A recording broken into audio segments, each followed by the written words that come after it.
Zdravo, vi gledate i slušate Telkast, moje ime je Minja Miletić, a naš gost je novinar, urednik, voditelj na K1 televiziji Drago Jovanović. Drago, zdravo. Zdravo. I hvala ti što si moj gost. Ja, hvala ti što sam stigao na red. Jeste, dobro. A prijatelji uvek malo sačekaju duže, ali dobro, važno da prijatelja se očekuje da imaju razumevanje. Da, tako je. Reci mi, je ti neobično sada što se nalaziš sa te strane stola gde ćeš da odgovaraš na pitanje, a ne da postavljaš pitanje? Jako mi je neobično, ja nikad nemam tremu i ti to znaš, ali kad pričam sa ljudima sa kojima sam privatno dobar, jako se neprijatno osjećam, čak i kad su oni moji gosti, a još mi je nekako nelagodnije kad sam ja njihov gost. A zbog čega? Pa ne znam, valjda zbog te bliskosti koju sve vreme moraš da vodiš računa, da je na neki način ne zloupotrebiš i da, naravno, na kraju krajeva, da ne privatizujemo previše ovaj razgovor. Dobro, jeste, ali ajde, ovo je podcast, tako da je tu dozvoljeno, malo i privatnosti, da, jeste. Ali ja uvek volim da početak razgovora, nekako se osvrnem i na karijeru tog mog gosta, pa eto, tako bih voljela i sa tobom. Ti si preko 20 godina u medijima i ono što negde spaje opet tebe i mene, slično su nam karijere nekako počele, a to je da si ti hteo da upišeš medicinu 99. godine. Jeste. Nisi, otišao si na Fakultet političkih nauka, a ja sam upisala pa sam otišla na televiziju, ali ajde sada nisam ovde bitna ja, nego kako si se ti uopšte odlučio prvo da odeš baš na Fakultet političkih nauka? Kod mene je bilo to nekako sve izmiksano. Prvo, u mom gradu, Novoj Varoši, dakle ja dolazim, svi su mislili da ću ja da odem na glumu, jer sam ja bio član našeg pozorišta i kažu da sam bio solidan u tome, da. I svi su mislili da ću ja završiti na akademiji, a meni to nikada nije palo na pamet da uopšte konkurišem na akademiju. Televizijski posao mi je bio uvek negde tu i taj beli mantil je bio prisutan, ali te 99. to je godina posle bombardovanja, mi nismo imali prijemne, ja nisam bio Vukovac, te godine su primljeni samo Vukovci na medicinu, ja sam bio negde stotinak i nešto ispod crte, možda i više. I onda sam se odlučio za političke nauke i eto. Tako sam tamo završio i ne kajem se, ali nekako posle je bio preplet tih puteva medicine, televizije, da, to je. Što ćemo verovatno pričati. Da, pričat ćemo naravno. Ali i dok si studirao, jesi imao želju da radiš na televiziji, baš na televiziji ili u pisanim medijima? Dakle, kako si uopšte imao? Nikad nisam se interesovao za pisane medije, za televiziju jesam. I sad će zvučati ovo malo kao da sam bio neko čudno dete, ali jesam bio onako po mnogim pitanjima specifičan. Ja sam pratio s roditeljima politiku, ja mislim da nisam imao ni 9-10 godina. Sećam se one sednice raspada Jugoslavije, kad je napuštao Stefan Horošec, kako se čovjek zvao. Sećam se cele te ekipe i sva deca su na polju, igraju se, ja gledam naravno da ti u tom trenutku pojma nema šta se dešava sa 8-9 godina, ali to je okupiralo moju pažnju i ja sam znao da ću se baviti televizijom, znao sam da ću raditi informativu, zabava me nikad nije interesovala i video sam sebe da izveštavam iz Skupštine, što sam i radio u nekom trenutku, a posle, naravno, Dnevnik, pa sve ostalo, pa Jutarnji, pa kako se da, ali tvoja prva televizija je bila televizija Pink? Prva na kojoj sam počeo da radim, ali kao klinac sam, dok sam studirao, išao na prakse, bio sam malo i na BK i na Studiju B i tako, ali televizija zaposlenje, televizija Pink, 15. jun 2004. godine. Ja, moguće da si zapamtio datum. Da, otišao na prvi razgovor s Tanjom Jordović 1. juna, 15. sam počeo da radim. I šta si tad mislio u tom trenutku? Je li tad bio neki konkurs? Vjerojatno je da je nešto bilo Oni tog su tipa. imali neki konkurs zatvorenog tipa i ja sam naravno već tada se raspitao za to i zakazao sam razgovor preko jedne prijateljice koja je radila na televiziju. Zapravo ona mi je zakazala sa Tanjom Jordović. I ja nisam poznavao Tanju Jordović do tada i kad sam ušao, čekao sam je da dođe, ušla je jedna žena, meni tada, da kažem, zaledila se krv u žilama. Ti znaš Tanju Jordović, znaš kad progovori sa njenim altom, koliko deluje autoritativno i pomalo strašno. I onda su njoj rekli da ja čekam, ona ako pogledala rekla, mene čekaš, aj sa mnom. I ja onako ko neko kućence za njom stepenicama uđemo u kancelariju. Taj hod od 20 sekundi trajao je 20 minuta. Šta studiraš? Ja kažem, političke nauke. Novinarstvo. Ja kažem, ne politikolog. Dobro, ti si malo pametniji. Ovi s novinarstva nemaju pojma. I ja kažem, dobro.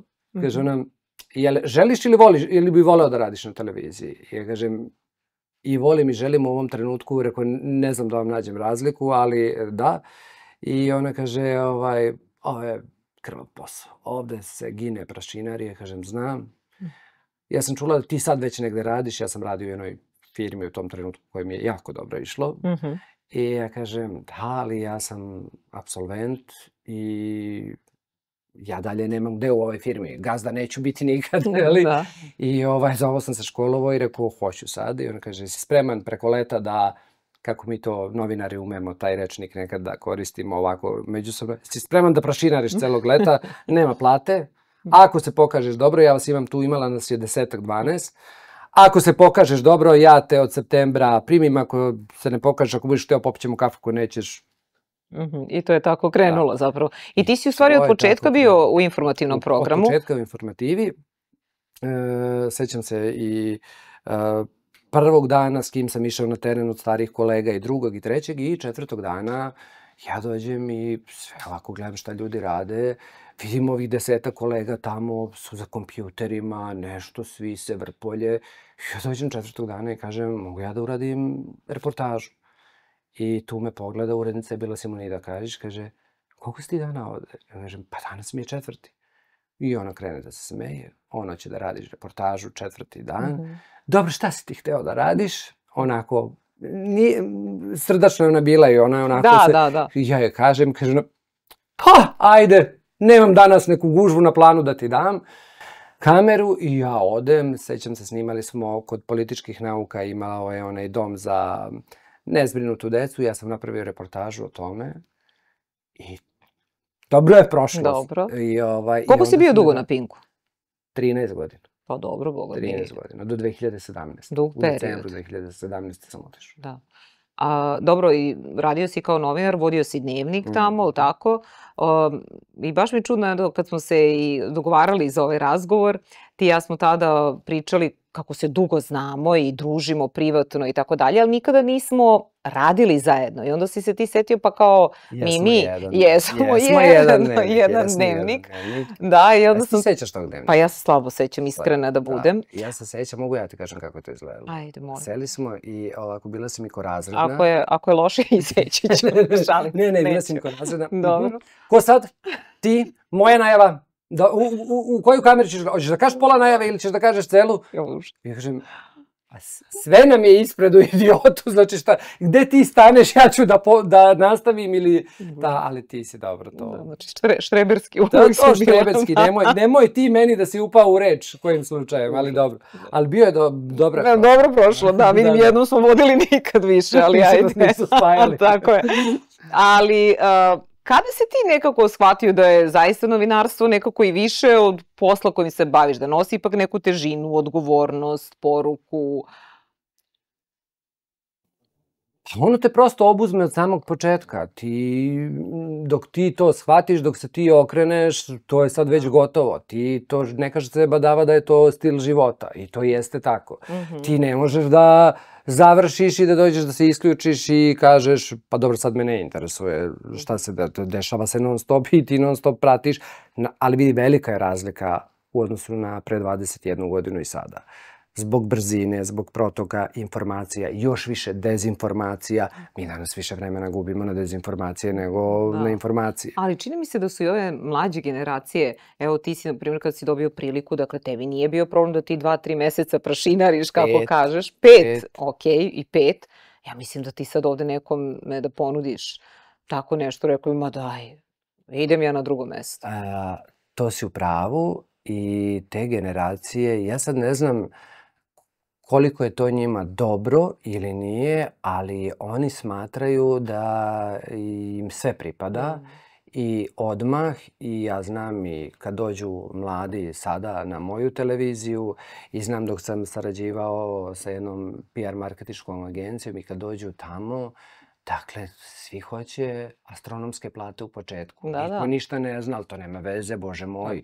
On će u hodu sve da nauči, toliko je spretan, tako da... Da, ali i posle 13 godina ipak si odlučio da napustiš televiziju Pink i da odeš na televiziju Prva, odnosno sa svojim projektom i emisijom koja ima veze sa medicinom, odnosno zdravljem, da. A zbog čega, dakle... A meni je u jednom trenutku baš došlo do zasićenja informative i naročito ja sam bio prezenter vesti. Ja sad neću da uvredim nikoga, ja sam prvi radio taj posao dugo godina, ali nema nešto mnogo izazovno u tom poslu. Od svega ovoga što je u opusu našeg rada, meni je to najmanje zanimljivo. I... To je dobro na početku da se oslobodiš kamere, da osjetiš studio, da vidiš kako televizija funkcioniše, da učiš na poslu. Ali ja nisam ni hteo da budem prezenter. Tad je Željko Mitrović doveo neke konsultante, da li su bili sa CNN-a ili odakle, više se i ne sjećam, bili su to neki Amerikanci koji su nam tu bili prisutni 4 meseca i s njima smo prolazili obuku, tad su mekovi tek krenuli da se koriste za montažu, za snimatelje, na kraju krajeva i audicija je bila za voditelje. I ja sam sasmislio, ja sam bio na obuci za montažu, izašao sam na pauzi, pauza je bila, izašao sam da pijem vode, tu je ta Lori koja je bila glavna me srela i rekla, ajde ti sad da čitaš vesti, kažem, ali ja neću, ona kaže, pa nema, nećeš, moraš. I ja kažem, ali ja sam na obuci za montažu, ona kaže, Ksenija, koleginica, pomerilo je se sočivo, ne možemo, trošimo termin, ajde uđi. I ja onako uđem, sako mi navukoša kravatu, ja uđem. Nikad ceo u studio nisam. I ja pitam, tada je bio producent, realizator, jedan Đura Crnogorac, ja pitam, šta radim? Kaže on, ovo ti je kamera 1, ovo ti je kamera 2. Kad se upali lampica, na ovu kameru čitaš, kad se upali na ovu čitaš, kažem, to je sve jest. I ja pročitam taj vesti, onako potpuno rasterećen. Ja ne znam ni kako je to išlo, ali ja znam da mi je bilo, nisam imao nikakvu tremu, iako prvi put sedim u studiju te vrste, ja sam to pročitao, njima se to svidelo. I oni kažu, ti ćeš sigurno raditi vesti. I sad ja, nepunih 28 godina, njihovi, znaš, na CNN-u, ja ne znam da li ima ih koji ispod 40 da vodi vesti, kažem, but I'm young. On kaže, yes, you are young, but not so young. I to je bilo kao, da, I dobro, pa da, viš kako se to tebi slučajno. Ja sam i tako slučajno počela da vodim jutarnji program, jer me Milica isto videla negde na hodniku i kao, evo, malo može da vodi jutarnji. I onda sam ja u tom trenutku mi se rekao, Bože, gde ću ja da vodim taj jutarnji, ali u stvari, eto, vidiš, pružena šansa i to je bilo super. Dobro, da, ja sam ušao potpuno rasterećeno u to, neću, a međutim, meni se u tom trenutku dešava i ponuda za klinički centar. I ja sad ne znam ni šta ću, i tamo bi, i ovamo bi, i nekako smo to usaglasili, naravno. A čekaj, to je bilo posle? Posle, to je sve u roku od mesec i nešto dana, da. I Tanja Jordović, koja je stvarno bila veliki šef, i strog, i pravičan, ona nije dala niko da nas dira, ali nas... Ona nas je drilala, samo tako, ali mnogo smo od nje i naučili i meni je onako baš ostala kao jedan dobar šef. Super. Ali dobro, i ti odlaziš onda na Prvu, tamo si imao tu emisiju o zdravstvu. I kad postaješ onda PR kliničkog centra? PR kliničkog centra sam ja uporedo, radim na televiziji i kao PR kliničkog centra 2008-2012. Verovatno ne, pre 13 godina. Da. Ja, znaš da te pamti dan danas? Dan danas me pita. Da, ozbiljno. Baš te nekako hvale da si napravio tu lepu saradnju između kliničkog centra i medija i sve više verujem u to da zapravo te institucije treba da imaju tako neke ljude koji će praviti saradnju i tu sponu između medija i institucija? Da je to danas neophodno, jer ti se brineš kakva će slika iz te institucije da izlazi, ti filtriraš informacije koje je potrebno javnost da zna, ti znaš ko će najbolje, naravno nikad ja nisam pričao o stručnim temama, ja sam pričao o onome što su bile krovne teme kliničkog centra, ali sam vrlo brzo savladao sve, verujem mi najteže je bilo zapamtiti koja je koja zgrada. I par puta mi se desilo kad krenemo od jedne do druge da potpuno se izgubi, nemam pojma. Znači klinički centar je veliki krug, ima 40 i nešto klinika je bilo tada. To mi je bio najteži deo posla, veruj mi. I desilo se na samom početku, što kažu, ne da sam bio u vatri, nego za 4 dana se sve najgore izdešavalo kad sam došao u klinički centar. Propao je lift na ginekologiji sa trudnicama, došao je suprug na kliniku, pozvao ženu i ubio je.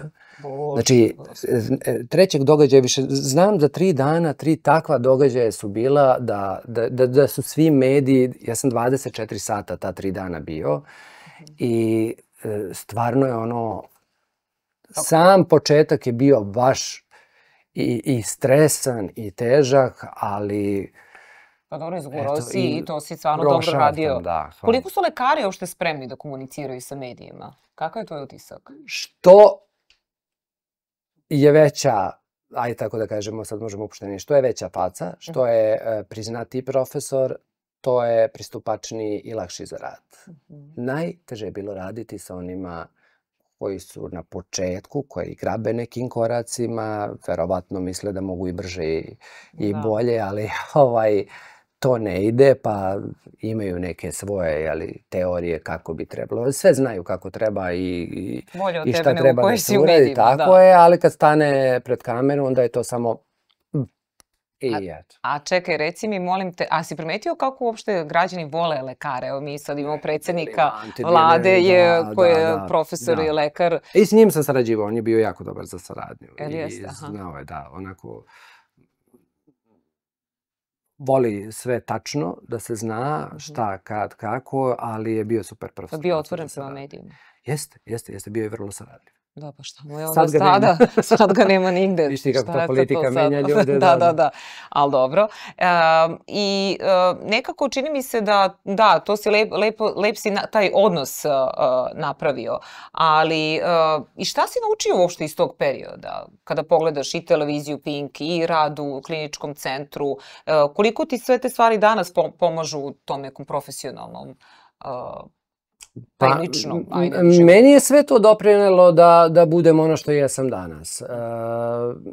Dobro sam se snašao u ovoj ulozi kad sam bio u kliničkom centru, jer sam ja čovek sa obe strane. Dakle, ja znam šta funkcioniše i kako funkcionišu mediji, šta treba mojim kolegama, šta bi trebalo meni da sam s ove strane i uvek sam izlazio u susret.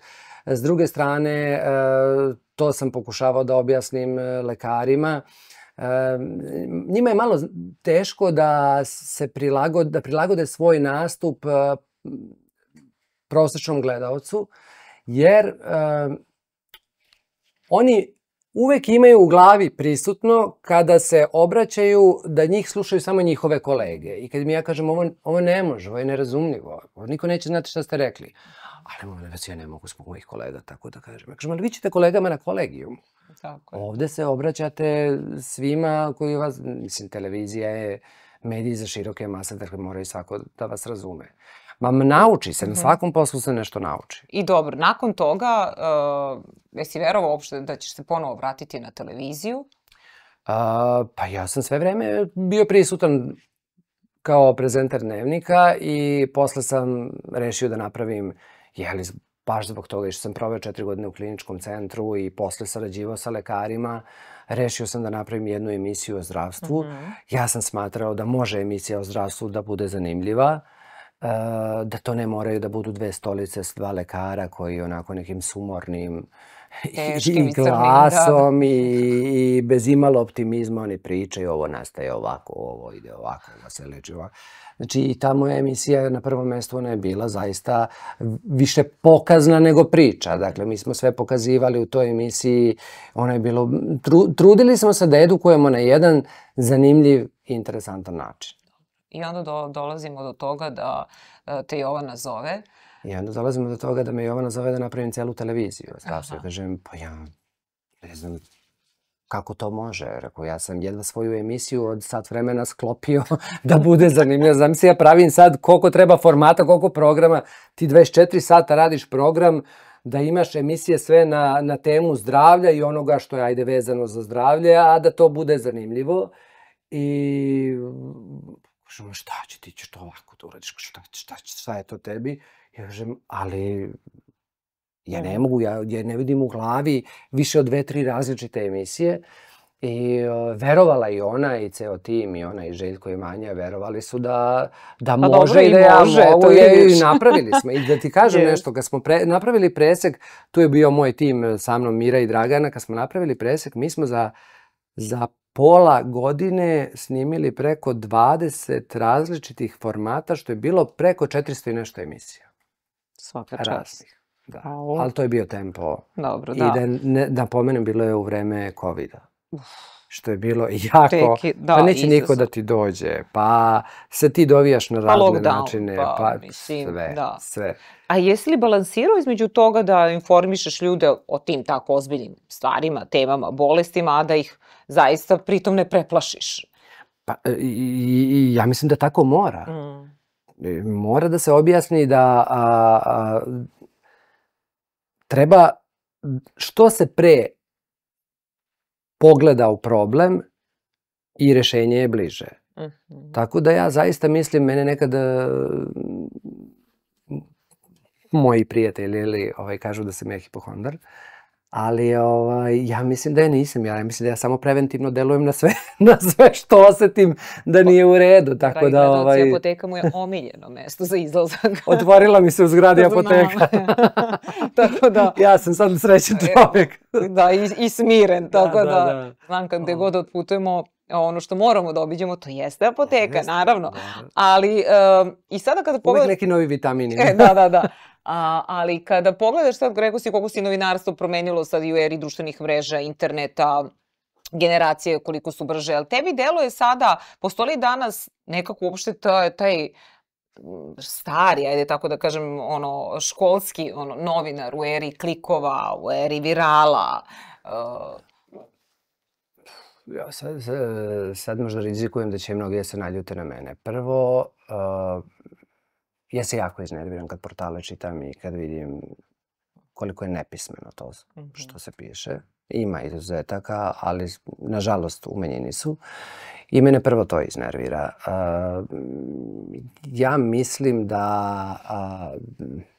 da je mnogo toga se u ovoj brzini i oskrnavilo i obezvredilo, ali želim da verujem da ima još nas koji smo čuvari te stare škole i da sve mora da se dobro proveri pre nego što se objavi. Zato sam ti rekao na početku, mnogo danas više vremena gubimo na proveravanje nekih istina nego... I to je pitanje nekako zato što, ovo si lepo rekao, dakle nekada su se informacije proveravale barem iz 2 izvora, ako ne iz 3, a sada koliko često se dešava da i neki mediji pod uticajem društvenih mreža objavi neko nešto. Danas je bitno samo da budeš prvi. Da, ali da ispostavi se da je lažan nalog, da je pod lažnim imenom i tako dalje, pa se onda to dela. I ti dobro znaš, nije badava ona stara izreka, to kad se plasira jedna laž, to je kao kad sa solitera probušiš jastuk pun perja, ti to perje ne možeš da vratiš demantima posle.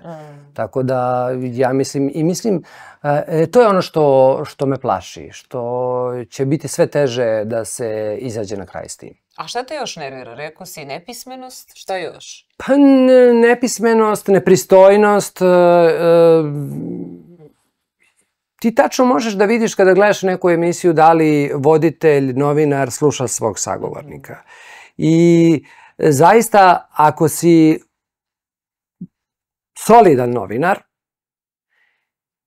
i ako imaš dobru najavu za gosta, tebi nije potrebno ni jedno pitanje.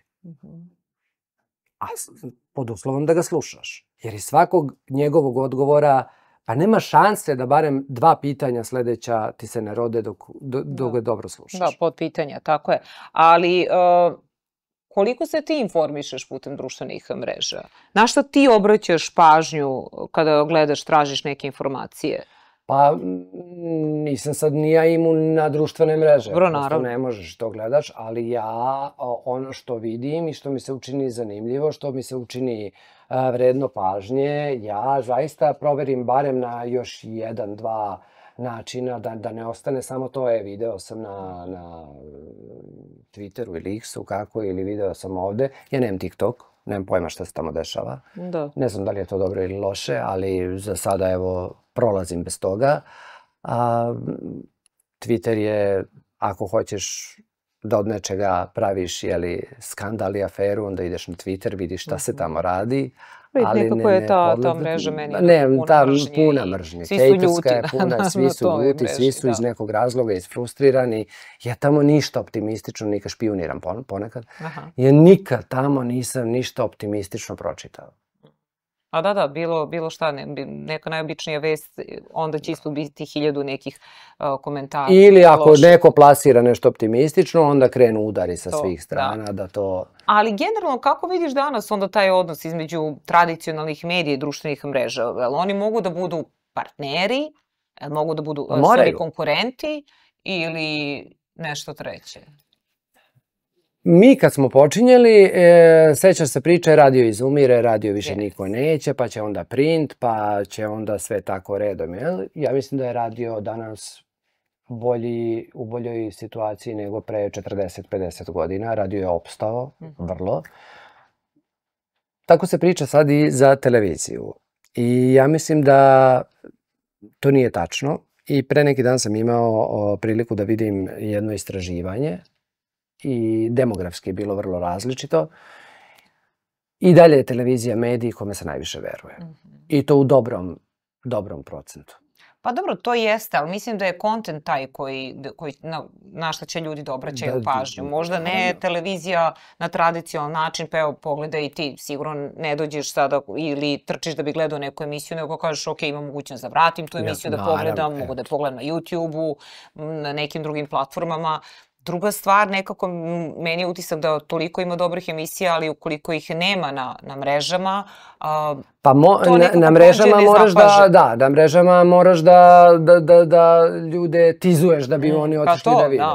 To se radi. Pa ja mislim da taj partnerski odnos je taj odnos koji bi trebalo da postoji između društvenih mreža i medija. I sada onda opet se vraćamo na to, jeste činjenica da imamo previše medija, ima ih koliko, preko 1000, tako nešto sam dobila neku informaciju.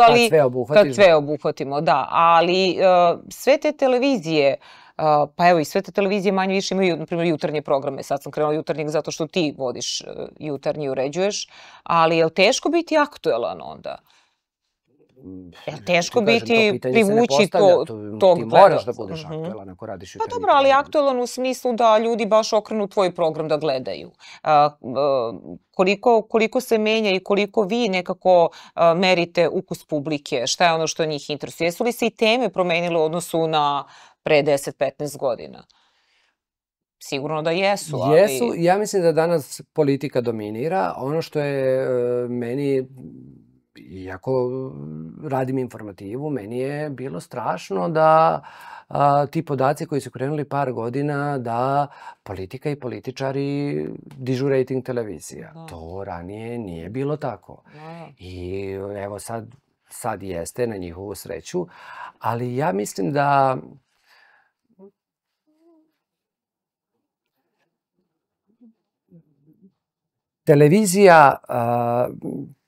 televizija je i dalje u Srbiji broj 1.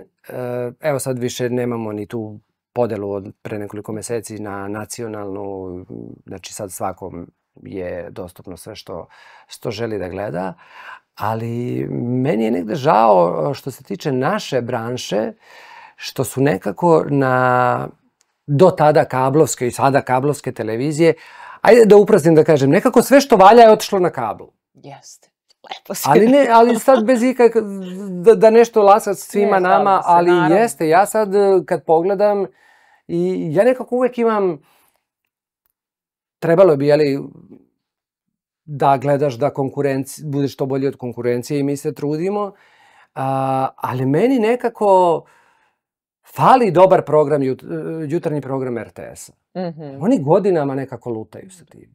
Ne znam zašto, u čemu je problem, i tamo ima i kvalitetnih ljudi i kolega, ali meni nekako... Ali dobro, sad bi neko rekao, pa da li kad pogledaš koliko ljudi gleda jutarnji program, što ja mislim da opet navika ljudi onda ujutru. Ja sam tebi dao za pravo ovde da kažem svoje mišljenje. Da, naravno, da. Ovo je podcast, ne se sećam da li sam to nekad rekao u svojoj emisiji. Moguće da jesam, nisam. Ali ja zaista ovo kažem kao najdobronamernije. Dakle, meni, ti kažeš imaju sve. Ranije je bio jutarnji program RTS-a i onda Jovana i Srđan su, kad su prešli, dakle, na Pink, napravili jutarnji program. To je bio drugi jutarnji program koji se gledao. I sad kažeš, svi imaju jutarnji program, a jel ti znaš ko vodi sve jutarnji program? Pa... Ne mogu da kažem ko ja za jutarnji program mislim jako da je važno ko su domaćini. Ali ja gledam, tako je. Jer provodiš 4-5 sati sa njima, mnogo je važno s kim ti provedeš tih 4. Ko ti ujutru kaže dobro jutro i koga ćeš gledati pola sata, sat, 4 sata, koliko god imaš vremena. Da, mislim, jutarnji program, ja volim jutarnji program i to je jedan ozbiljan, zahtevan format gde se prepliče i politika i zabava i zaista onaj ko vodi jutarnji program kroz taj format može da pokaže različitost svoju i važno je da svi ljudi zapravo koji rade ispred ekrana i na televiziji treba da imaju i nekako da budu možda autentični, ali ne autentični u nekom lošem smislu, nego da imaju možda i neki stav i harizmu i sve se to vidi. I tu fleksibilnost, znaš, ti krećeš od servisnih informacija, pa ideš od tih tema, pa politika, pa posle kako ideš prema kraju, to malo bude relaksiranije. I ti sebe obogaćuješ time što ti menjaš, pa ne možemo sad isto pričati o tome da li NIS će imati sankcije, neće, i ovamo kad ti dođe, ne znam, neka lepa razdragana tema. Ti se menjaš, ti se prilagođavaš. Jeste, to sve pravo. I ja uvek kažem, nekako zamišljam kako bi bilo lepo da sad postoji ta jedna televizija, onda razmišljam ta neka lica sa tih televizija. Televizija je satkana od najboljih ljudi, ja? Da, televizija je satkana od najboljih ljudi. To bi bilo super. Pa to bi baš bilo lepo. Jeste. Nekada je, na primjer, to imala, po mom mišljenju, BK televizija. Bravo. I to je bilo onako zaista jedna ozbiljna i prava televizija gde su svi baš je upakovano bilo lepo. Jeste, BK je bio spakovan onako baš kako treba. Da. Ali i pomenuo si to da su, koliko su i mreže donale tu hiperprodukciju i dezinformacija, ali ja mislim da si tu u pravu i zato se možda ljudi vraćaju tim tradicionalnim medijima ili nekako tim medijima najviše veruju i to je ono što je negde dobro. Ali i algoritmi društvenih mreža čini mi se da favorizuju i skandale, senzacionalizam i to je ono što ljudima izlazi najčešće. I kada to izlazi onda čini mi se da neke dobre priče manje ostanu nevidljive. Osim ako, ne znam šta treba da se desi da bi neko video tu priču ili reportažu ili razgovor, bilo šta. Da. Ja mislim da mi prvo treba da i mi, a i mlade da edukujemo kako da čitaju te vesti i kako da ih selektuju i kako da odvajaju žito od kukolja. A ko treba da ih edukuje? Pa mislim da trebamo svi zajedno i mislim i mi da je u jednom delu to i naš zadatak. Dakle i mediji, i država, i obrazovanje. I obrazovanje, jer ti moraš da napravi, kad te neko zatrpa sa gomilom nečega, ti moraš da od toga uzmeš jednu stvar koja mora biti istinita. U suprotnom to vuče za sobom druge posledice. I naravno da uvek kada si ispred malog ekrana, onda ima ljudi koji to komentarišu na društvenim mrežama. Jel uopšte čitaš te komentare? Jel te to pogađa ili ne? Pa, čitam, ne toliko često i ne mogu da ti kažem da sam u potpunosti imun na to. Ali... Zbog čega? Šta te najviše pogodi? Da li zato što nekada nečija kritika... Ne, ja dobijem, meni vrlo često pišu gledaoci Uranka, mi pišu na Instagram. I ima tu i pohvale, ima i onako pristojnih zamerki, nije trebalo da pitate ovo, nije trebalo da presečete ovde gosta, to... Okej, znači ima i to je super.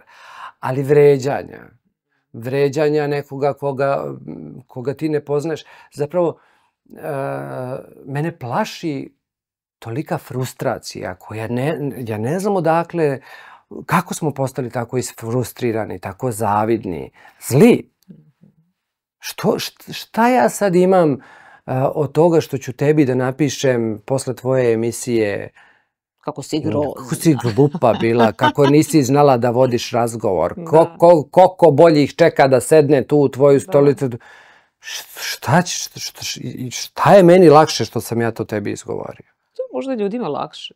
Možda se bolje osjećaju. Ali to ti sigurno ne bi niko rekao da te sretne u lice, znaš. Pa ne. To je. Kad me sretno, obično me hvale. Hvale, grle slikaju, za zeta žele i tako. Tako, ha? Tako da. Ali, jel danas novinar nekako i treba da pokaže svoj stav kroz emisije ili treba da bude neutralan? Jer ja mislim nekako sad sve više da, pa šta je sporno u tome, svi smo mi ljudi i vodimo te neke razgovore i debatujemo sa tim nekim ljudima koji su nam gosti. Zašto da ne pokažemo taj stav? Ili se trudiš da uvek zauzmeš možda suprotan stav od sagovornika, pa makar se slagao sa tim gostom, ali prosto da ima više dinamike u razgovoru. Da, televizija danas mora da je, kako kažu, ako te nije nešto privuklo 10-15 sekundi, kanal se menja. Možeš da vodiš računa, mnogo je kompleksno, pogotovo kad ti program dugo traje, možeš da vodiš računa o mnogo stvari, ali ja nemam ništa protiv toga da mi imamo svoj stav. Kad kažeš mi? Mi novinari, naročito ako radiš 21 godinu posle svega toga, ali ako si radio kako treba i ako si se gradio kako treba, taj tvoj stav neće uticati na tvoju profesionalnost.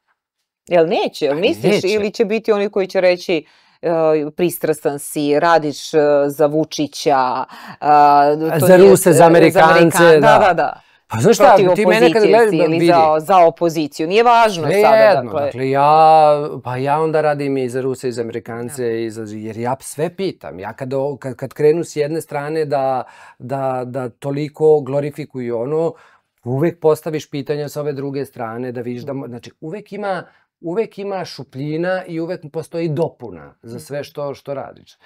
Ne znam, ja ne namećem svoj stav, ali nekad se vidi iz mog pitanja, se možda vidi kakav ja imam stav prema nečemu. Da. I sada kakav imaš stav, dakle ono što se dešava poslednjih 7 meseci, 8 meseci, više ne znam ja, i kada vidimo te sve blokade od strane studenta i onda se pojavio taj transparent na početku gde je pisalo Ćaci. I kada si ti to čuo, kako si ti to razumeo? Ja zaista sad bi morao da prođem unazad. Ja nisam siguran da sam ja ikad taj izraz upotrebio u emisiji. I jako mi je bilo grozno kad sam čuo od jedne koleginice sa jedne televizije da ona ide i da ona sve vreme govori idemo u Ćaci, idemo u Ćaciland i da se sve... To ne može, to nije stav. To nije stav. Šta god ti mislio privatno, to nije stav. Ne možeš da nazivaš, ja ni studente u blokadi, retko kad mislim da ih nisam nikad nazvao blokaderi. Dakle, oni su studenti u blokadi. Ovi su studenti koji žele da uče. Znači, blokaderi i Ćaci nisu. Dobro, i kada tako, eto, ti mediji učestvuju u toj normalizaciji podela, tako što preuzimaju taj jezik bez nekog kritičkog odmaka? Pa to je, neko je sebi dao za pravo da može da bude neprofesionalan. I to je... Jel to kad studenti postanu blokaderi, ovi postanu Ćaci, kada se više govori o tim nadimcima, kada je tako da kažemo, a ne o njihovim zahtevima, jel onda smo već tu izgubili tu neku vrstu debate? Pa mislim da si u pravu tu, da. A što se tiče zahteva, jer možda nabrojiš sad sve zahteve od početka koji su bili? Koliko su se menjali. I sad im je jedan zahtev da se raspišu vanredni izbori. Sad je jedan što ima i koji je na kraju politički. Ali jesi sada ti, kad ti neko kaže, na primjer, jesi sada se ti osjećaš, kad ti kaže neko sad si ti ćaci, zato što ne podržavaš blokade ili ne podržavaš to na taj način. Kažeš, ok, za nadstrešnicu treba ljudi da odgovaraju i svi se slažemo oko toga. Treba da se ispita detaljno. I tako dalje. Ali ako sada ne podržavaš to, odmah te svrstaju u taj jedan drugi tabor. Pa da, ali moj odmak i za jednu i za drugu stranu je zašto nemam slobodu da ne budem ni na jednoj strani. Pa ne, čak i ako imaš, zašto nemamo slobodu da svako ima pravo na svoje mišljenje? Pa to je najgore u svemu ovome, što smo otišli toliko daleko da... Ja možda se ne slažem sa tobom, ali poštujem taj tvoj stav, ali poštuj i ti moji. Pa da, ja ne znam kako smo otišli toliko daleko od te tolerancije, jer svrha svega je da se složimo da smo različiti, a da se slažemo kad se razlikujemo. Svrha je da se slažemo da se ne slažemo. Odnosno, da. Ne znam kako smo toliko zaglibili u sve to. Eto, to je možda taj književni neki izraz koji bi najbolje opisao. Ali dobro, to da ostavimo za neku drugu emisiju. I voljela bi još malo da se zadržimo na tom odnosu klasičnih medija i digitala. Rekao si da nemaš TikTok, ali onda se nameće to pitanje da klasična televizija ima budućnost u vremenu TikToka i YouTube-a. Jel tebi više znači, recimo, sadržaj koji pogleda 200.000 gledalaca na televiziji ili, na primjer, nešto što vidi 20-30.000 na Reelsu, na mreži nekoj? Pa meni svaki pregled znači, ako će poruka koja je poslata da stigne do onoga koji je gledao. Dakle, ja tu ne pravim razliku. Ali ne mislim da televizija u budućnosti će biti obezvređena, da će nas da zamene neka AI lica ili kako god. Mada pa ima godinu dana, malo me je bilo to štrecnulo, jer to su sami oni početci, ali ljudi neće da se udube. Danas smo svi površni, danas se na svemu kratko zadržavamo. Posle poslednjih izbora meni je bio Nestorović gost. I naravno bio je politički razgovor. I posle nekog vremena mene su krenuli da pišu ljudi, da me zovu, da me pitaju svi oko nekog proizvoda za mršavljenje. I ja, kako u tom trenutku to površno čitam, nemam pojma o čemu se radi, kakav proizvod za mršavljenje. Ja isto mislim, možda neko bio nekad u TV Doktor, ima toliko emisija, možda bio tamo, neko sad video. I uopšte se ja ne odubljujem. To dok mene nije moja snajka pozvala i rekla, molim te, ja tebi verujem, hoću da mi kažeš da kupim ovaj proizvod ili da ne kupim. Kažem, koji proizvod? Kaže, pa ovo što doktor Nestorović i ti reklamirate. Kažem, ja sa doktorom nisam ništa nikad reklamirao. Jedan razgovor sam u životu obavio s njim.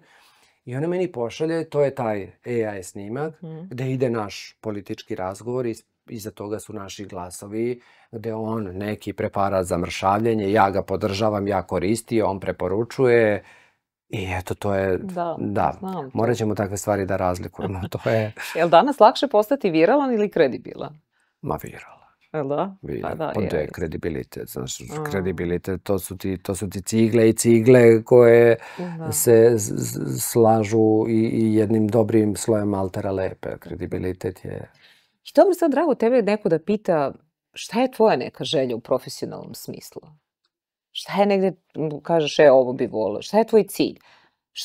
Šta bi nekako u budućnosti volio da radiš? Ja bi volio i ti, eto, toliko si s ove strane gde pričaš o politici. Ja bi volio da nekada pomisliš, kažeš, eto, ja bi volio možda da uđem u politiku pa da se bavim tim nekim stvarima, da uđem s te druge strane ili ne? Kako si mi sad ovo zamku napravila? Prijatelji. Ono što ti prijatelji. Ovo je prijateljski bila rampa. Bilo je trenutaka kad sam pomišljao da bi imao i ja šta da kažem s ove druge strane, da bih ušao u politiku i tako, klackao sam se. Bilo je i nekih ponudica, nisu baš bile, više su bila ispipavanja. Da li bi možda, zavisno od toga kako sam odgovorio, da sam drugačije odgovorio, možda bi bila i ponuda, ali za sada, ne, za sada mislim da treba da ostanem ovde gde jesam i da tek treba da meni nekada žao tako, da, lepi, mladi, pametni ljudi, mislim da treba da uvek da se pokažu i da... Prvo mora neko da mi s te psihološke strane neki dobar stručnjak kaže zašto se svi ti, kako si ti navela, povlače uvek u prvi plan izađu oni koji ne bi trebalo nikako da budu upravo. Pa evo ja sad tebe pitam zašto si se povukao, drago? Zašto nisi rekao evo ja hoću da budem taj?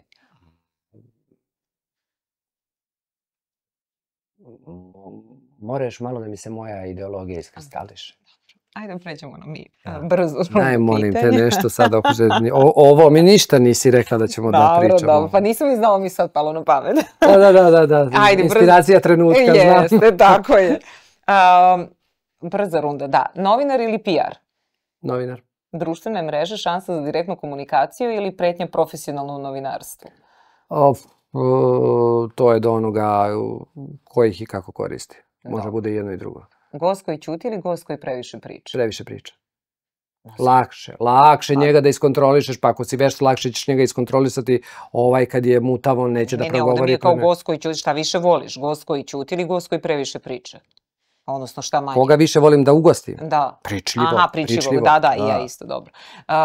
Bolja emisija ona koja publika najviše gleda ili ti je bolja ona koja najviše znači?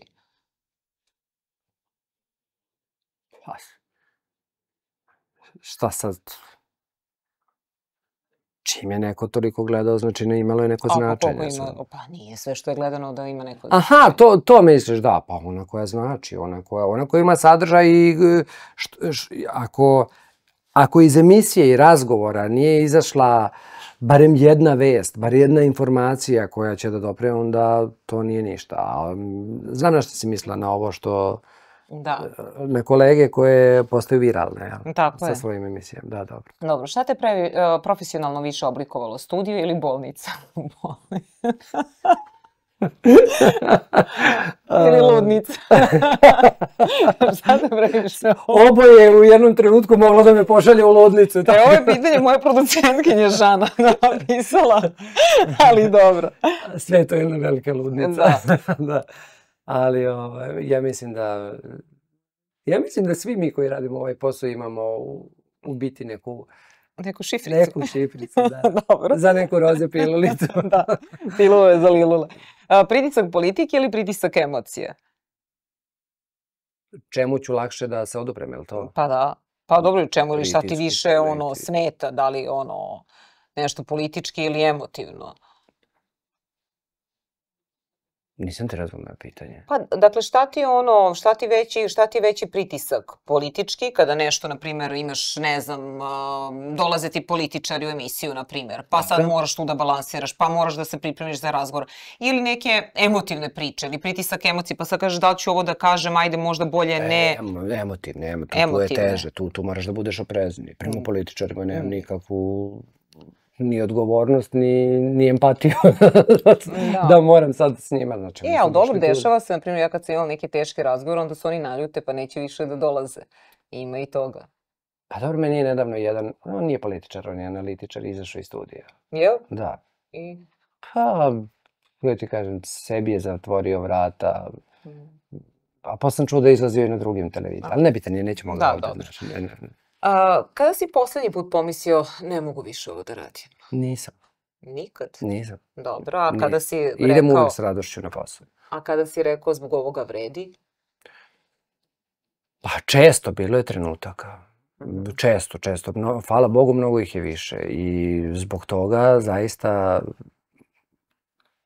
ja volim ono kad kažu ako izabereš posao koji voliš da radiš, onda nećeš nijednog dana raditi. I ja volim jutarnji program i volim svoju ekipu i svoj tim. I dobro, i ti Jovana, dobro ste pari. I Jovanu i sve odlično. Lepo se dopunjujete. To je velika bila frka.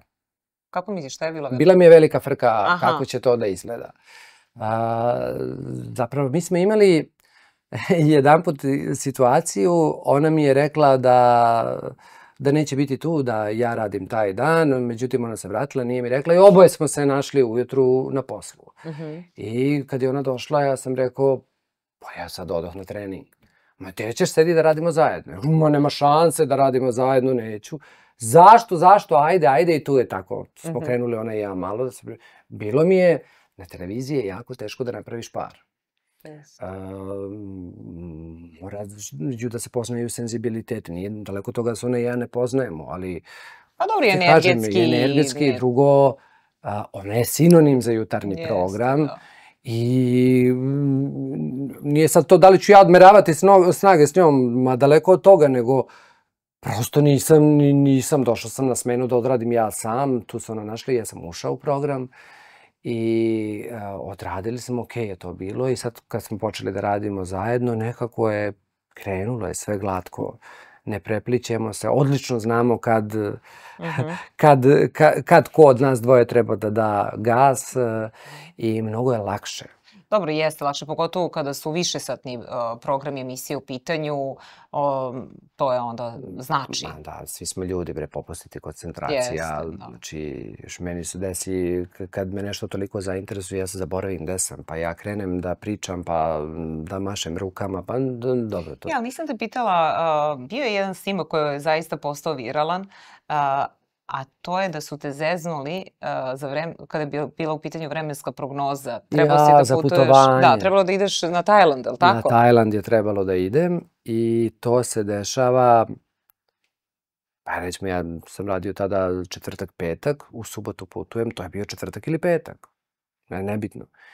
I sad Milica ulazi sa prognozom, to neke slike, neki tsunami, neka kiša, neko nevreme, padaju ledene kocke, otkazani letovi, sve ja gledam, ne verujem i sad ne znam šta da radim, uzimam telefon, hoću da kucam svima, ljudi šta će, pošto nas išla veća ekipa, veće društvo, šta ćemo da radimo, kako ćemo da odložimo karte, ko koga zna, ja odmah ko koga zna, da aranžman pomerimo, da ne ide ovako. I na kraju oni su to... Stvari, oni su to izmontirali, je li tako? Sve izmontirali, ali to jeste išlo uživo. Uživo, pa to znam.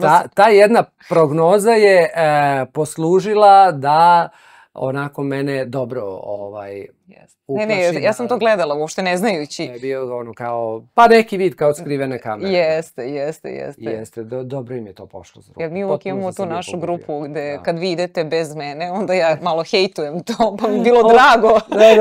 Šta ćete tamo, padat će vam kiša, da. Ali dobro, onda sam videla da je to bila šala. Nije da mi nije palo na pamet da nije bilo u dosluhu s tobom. Nije. Drago, hvala ti mnogo na ovom razgovoru. Pa jeste, mislim da je prošlo. Koliko smo trebali? 52, dobro, super. Mislim da će i naši gledalci i slušalci uživati u ovome, tako da hvala ti. Ja se nadam da će nešto od ovog razgovora zapamtiti. Pa hoće. Ako ništa drugo, barem taj tvoj šarm. Ja. Eto. Hvala ti. Hvala i vama.